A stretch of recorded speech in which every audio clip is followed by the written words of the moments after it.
It's not very often that we get really good news from our bank, especially if it's one of the largest banks in the world. I'm talking about JP Morgan. Yes, they are delivering some great news, and we'll talk about it as we explore.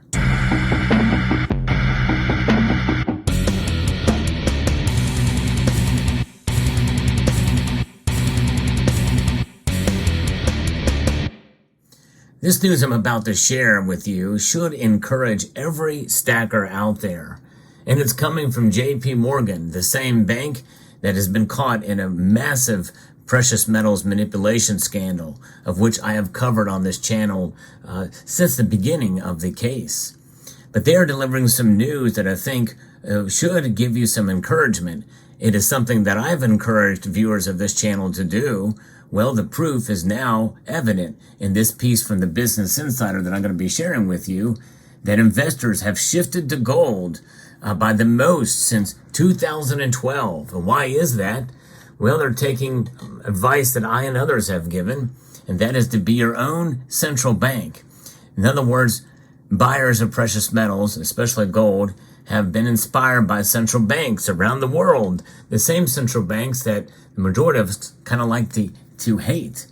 Nonetheless, JP Morgan's reporting this, and a fixation among central banks on expanding their gold reserves since 2022 has driven investors to allocate more of the safe haven asset, according to JP Morgan in a note that they had given out a couple days ago.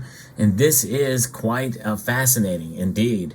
And I've also reported on how central banks have been adding more and more gold at record levels, and that we've seen the most since 1967. In fact, I've reported on just recently about how China is upticking their gold acquisitions as well. While the bank has found that global traders have largely been underweight non-gold commodity allocations in the past year, their estimated exposure to the yellow metal has increased to its highest level since 2012. And that is true. I've noticed as well too, and reported on how there's a little bit of a lull in stacking as of late, both gold and silver. And it's understandable. Inflation is here and is having an effect. And so this is one of the reasons why we've seen premiums come down for silver and gold, at least to some extent. But even with that occurring, as the article says here, they are, still people are buying. In other words, investors' allocation to gold looks rather high by historic standards at the moment, and one needs to assume a structural increase in central bank demand beyond historic norms. And a lot of this is due to the fear of sanctions or general diversification away from G7 government bonds, and to be bullish on gold, according to JP Morgan. Since Russia's invasion of Ukraine in early 2022, foreign central banks have added to their gold reserves in an effort to be less dependent on the US dollar. That's right. De-dollarization is something that is definitely a real thing. It's not having the impact that many of us think it should, but it is chipping away a little bit. And, especially when we hear of countries like Egypt and Saudi Arabia and taking measures, noted measures to try to, end their dependency or to move away from their dependency on the dollar. Though the world's staple reserve currency, the greenback's weaponization against Russia served as a warning to other countries with large exposures to U.S. currency. While central banks added 228.4 tons of gold in the first quarter, which is a 176% increase from a year prior, JP Morgan said that continued momentum is uncertain.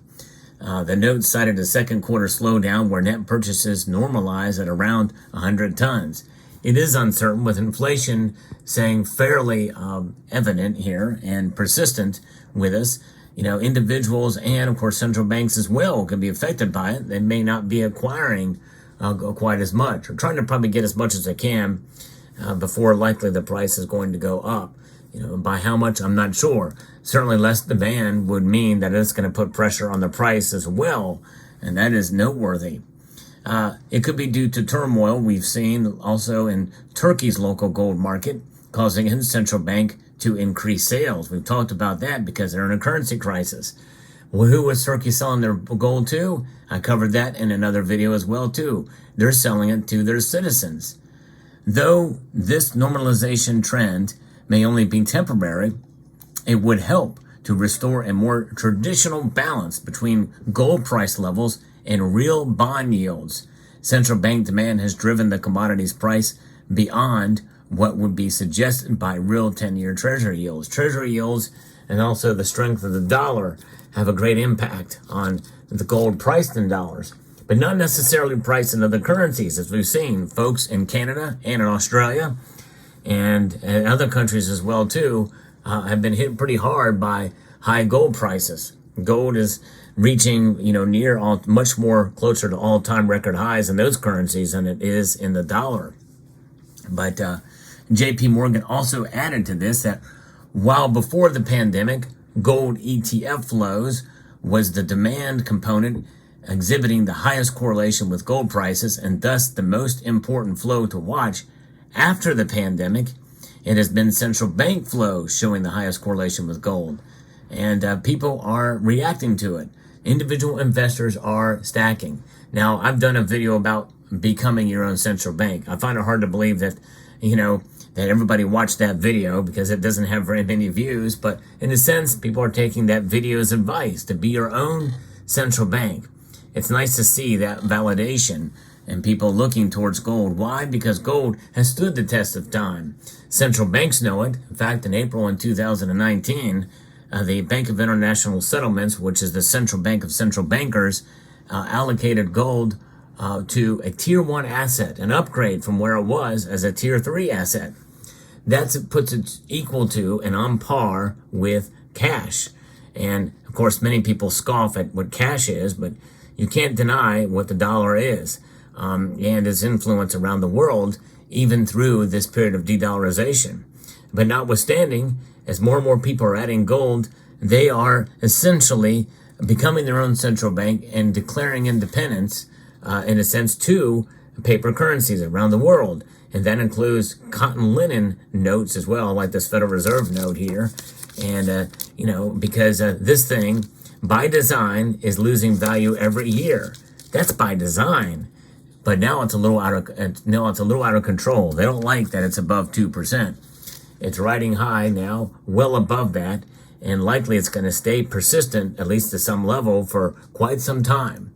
So therefore, people are accumulating gold because even though the price may fluctuate on day to day, month to month, to where you can very easily make a case within the short spans of time as gold being a horrible investment or a really good investment, the idea of gold is not to consider it an investment at all. No, but rather to hold it for the long term, because it's only through holding it on through the long term that it does what it does best, and that is preserve its purchasing power.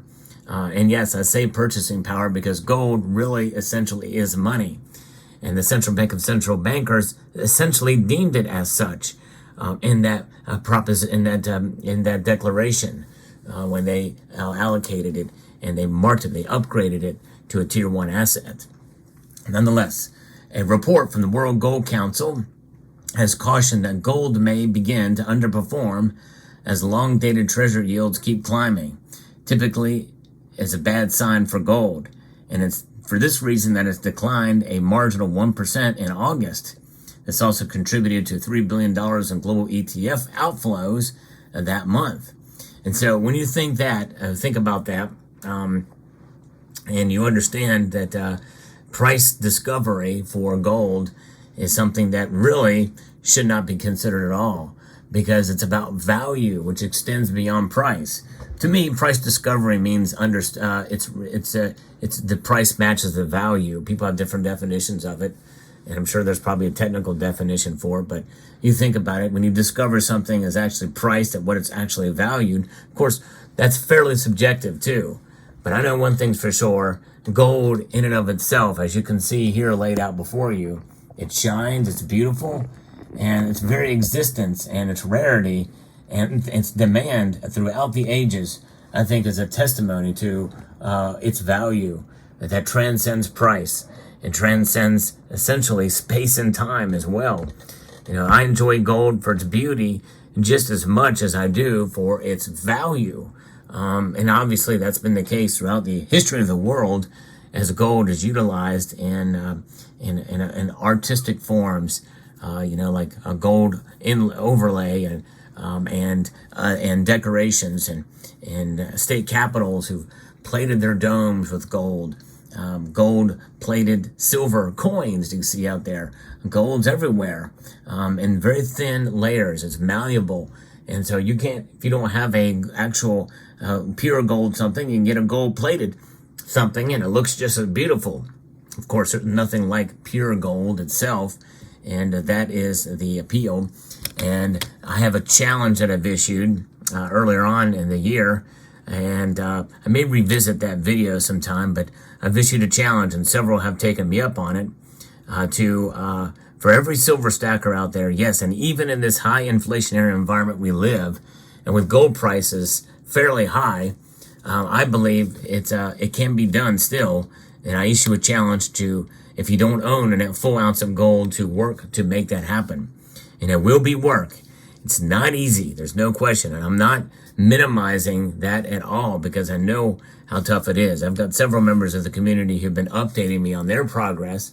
If you have not considered doing so, I would like to issue that challenge to you. I know my first ounce of gold, it was quite a thing to be able to have and to hold. But that was at a time when it was a lot cheaper. But of course, gold at $300 an ounce back then was actually much tougher for me than where it is now. But that just goes to show you as another example of wealth preservation. But nonetheless, there you have it. Let me know what your thoughts are in the comment section below. Hope you found this video informative, insightful, and educational. I would like to extend a multitude of gratitude to you all for watching, and to encourage you to please rate, share, comment, and subscribe.